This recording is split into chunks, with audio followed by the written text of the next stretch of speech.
Taste the Daily. Hola! Your dream vacation to Thailand starts from 19,999 only with GT Holidays, South India's #1 travel brand. இப்ப இதற்கு ஒரு பெரிய retaliation, ஒரு கண்டனத்தை, ஒரு கான்ஸ்டிடியூஷன்ஸை இஸ்ரேல் வெளிப்படுத்தியிருக்காங்க. இதற்கான பரிசை ஈரான் பெறும், இதனுடைய விளைவை பெறும். ஈரான் தவறு செய்து விட்டது அப்படின்னு பெஞ்சமின் நெதன்யாஹு சொல்லியிருக்காங்க. ஆனால் நேற்று பெஞ்சமின் நெதன்யாஹுவே அந்த பதுங்கு குழியில் போய் தங்கியிருக்கு.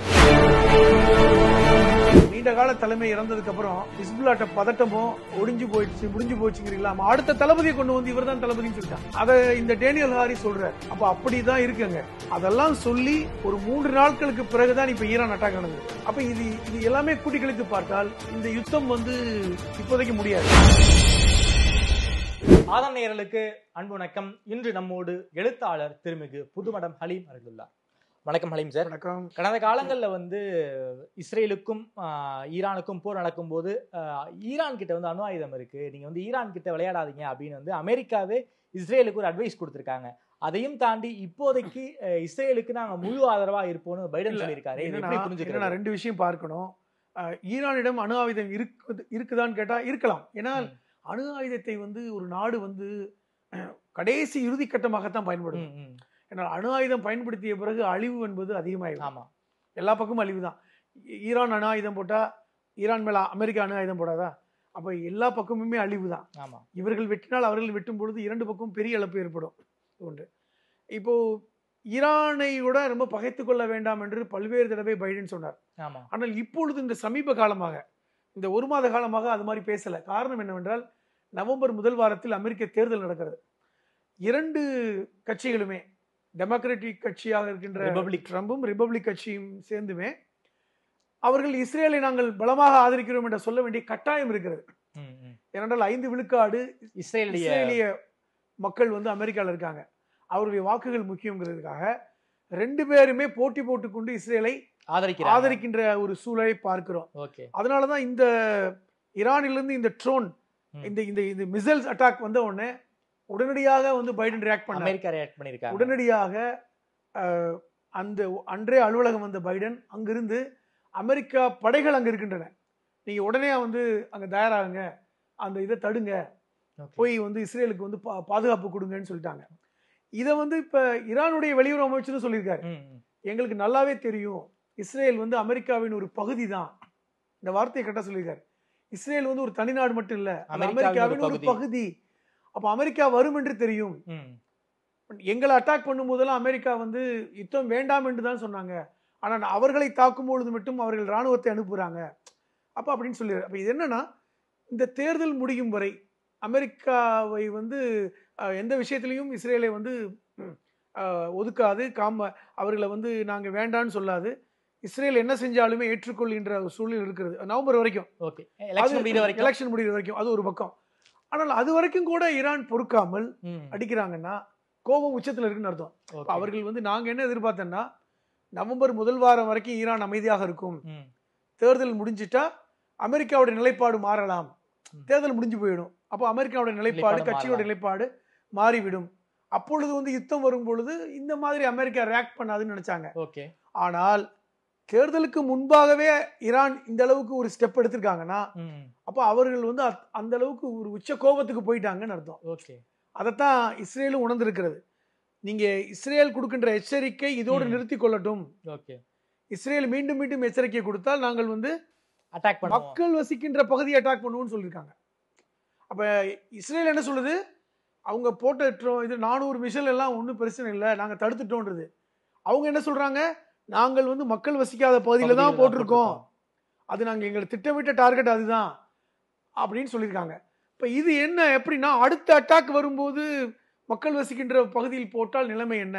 டெல் அவிவ் ஒரு பெரிய நகரம் கிடையாதுங்க, அது ஒரு சின்ன நாடு. இஸ்ரேல் ஒரு பெரிய நாடு கிடையாது. 90 லட்சம் மக்கள். ஒரு சின்னஞ்சிறு நாடுல மக்கள் வசிக்கின்ற, குறிப்பாக டெல் அவிவ் நகரம் தான் பெரிய நகரம். அந்த டெல் அவிவ் நகரம் நம்ம சென்னையில பாதி கூட இருக்காது. அவ்வளவு 4ல் 1 பங்கு தான் இருக்கும். சென்னையில பாதி கூட கிடையாது. 4ல் 1 பங்கு தான் டெல் அவிவ் நகரம், சென்னையோட நகரத்துல. அப்ப அப்படிப்பட்ட ஒரு சிறிய நகரம், அதுல போய் நீங்க தொடர்ச்சியாக மிசில் அடிக்கிறீங்கன்னா அது வந்து அடுத்து மக்கள் வசிக்கின்ற பகுதியில் விழுந்ததுன்னா ஈரான் தனக்கு ஒரு கண் போனாலும் பரவாயில்லை, நான் அவன் எதிரியை வந்து வீழ்த்தணும்னு நினைச்சிட்டாங்கன்னா இது இன்னும் மோசமாகத்தான் போகும். ஓகே, போர் நிறுத்துவதற்கு வாய்ப்பு இல்லையா? ஏன்னா வந்து யுஎன் சொல்றாங்க மத்திய கிழக்கு ஒரே பதட்டமா இருக்கு, தயவு செஞ்சு போற சண்டை போடாதீங்க, போற நிறுத்தம் தான் வேணும்னு யுஎன் கேட்குறாங்க. அதாவது இப்போ ஐக்கிய நாடுகள் சபையில் வந்து சில நாட்களுக்கு முன்பு பெஞ்சமின் நெதன்யாகு பேசும்போது அங்கிருந்த பல உலக நாட்டுடைய தூதர்கள் வெளிநடப்பு செஞ்சாங்க, பார்த்தோம். போரை நிறுத்துங்க பெஞ்சமின் நெதன்யாகுன்னு சொல்லி பதாகையை பிடிச்சாங்க. அதெல்லாம் அவர் கவலைப்படலை. அவர் 2 பதாகையை அவர் பிடிச்சார்.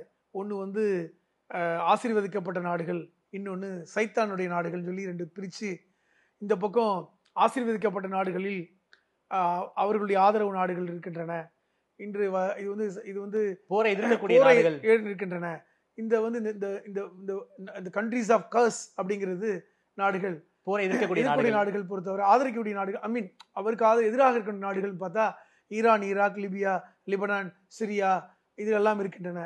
இதெல்லாம் வந்து சபிக்கப்பட்ட நாடுகள், இந்த கண்ட்ரீஸ் ஆஃப் கர்ஸ் அப்படின்னு சொன்னாரு. இது வந்து கண்ட்ரீஸ் ஆஃப் பிளஸிங்ஸ் அப்படின்னு சொன்னாரு. அப்ப இது சொல்லும் போதே அவர் என்னன்னா இந்த நாடுகளை பிரிக்கிறார்.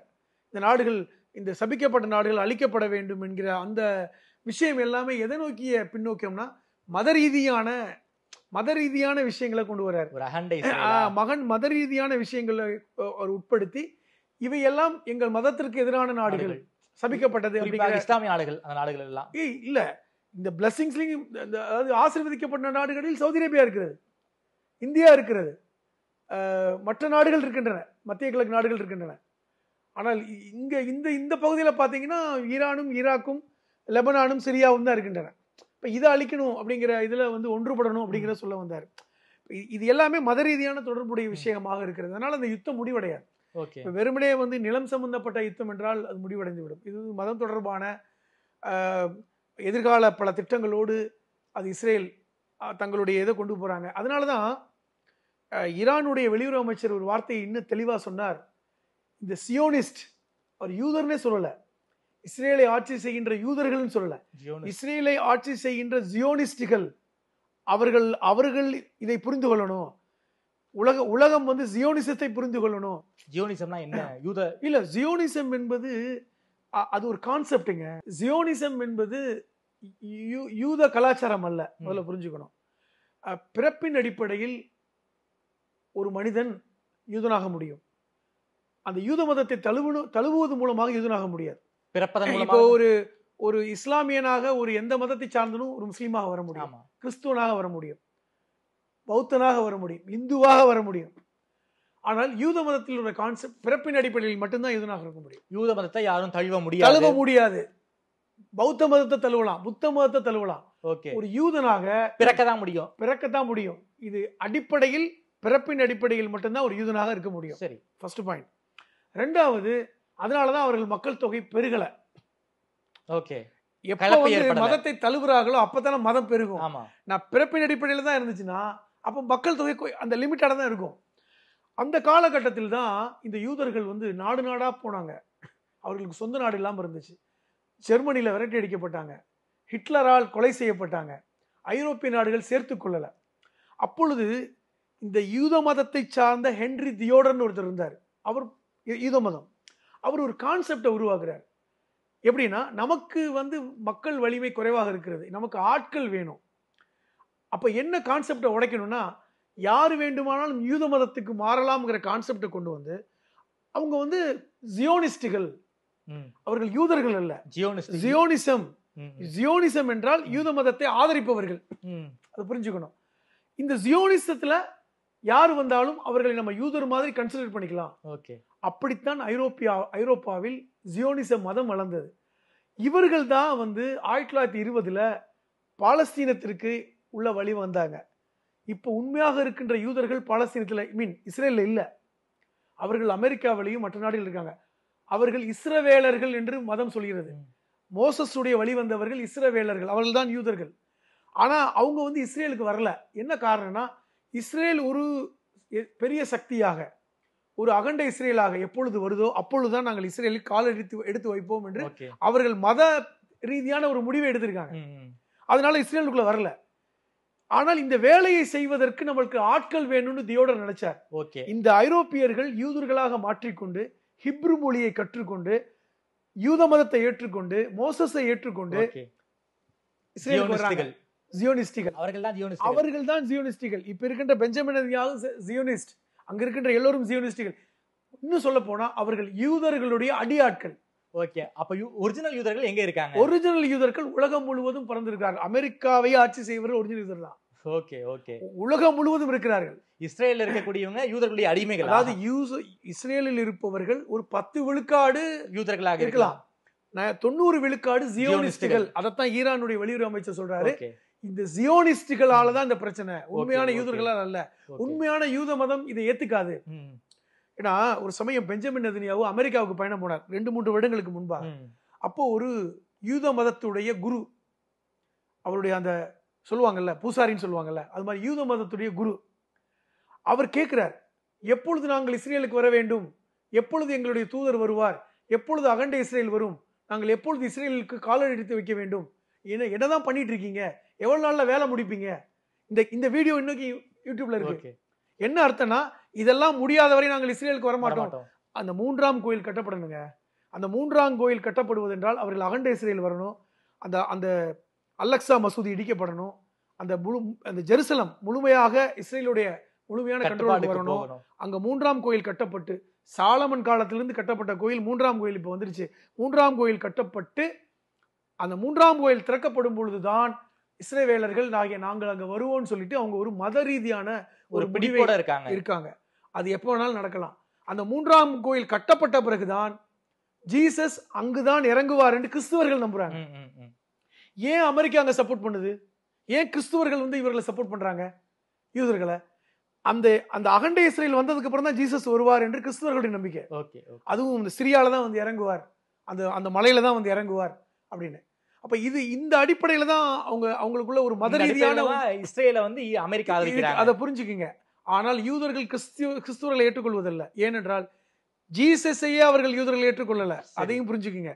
அவர்களை பொறுத்தவரை ஒரு 3வது தூதர், ஒரு இறைவனால் அனுப்பப்பட்ட ஒரு தூதர் இந்த 3ஆம் கோயில் கட்டப்பட்ட பிறகு வருவார், அதுவரை இப்படித்தான் போகும் அப்படின்னு இஸ்ரேல் நம்புது, அவங்க மதம் நம்புது. அதனாலதான் ஐக்கிய நாடுகள் சபையில் இந்த 2 பேனரை பிடிச்சிட்டு இந்த சபிக்கப்பட்ட நாடுகள், ஆசீர்வதிக்கப்பட்ட நாடுகள் சொல்றதுக்கு காரணம் இதுதான். இந்த வரலாற்றை நீங்கள் புரிந்தால் மட்டும்தான் இஸ்ரேலுடைய உண்மையான உங்களுடைய அந்த வரலாற்று பின்னணியும் இப்ப இருக்கின்ற போர் யுத்தத்தையும் நீங்க புரிஞ்சுக்க முடியும். ஓகே. அதாவது அமெரிக்கா தேர்தல் வரைக்கும் இந்த யுத்தம் நீண்டுகிட்டு தான் போகும் சொல்ல வரீங்களா? ஆமா. ஓகே, ரொம்ப நன்றி சார். குறிப்பாக சமீபத்தில் நடந்த இஸ்ரேலின் மீது ஈரான் நடத்திய தாக்குதலை வைத்து அந்த வரலாற்று பின்பற்றத்தோடு வச்சு ரொம்ப விரிவாக பேசியிருக்கீங்க. நேரில் வந்து நேரம் கொடுத்து பேசியமைக்கு நன்றி. நன்றி.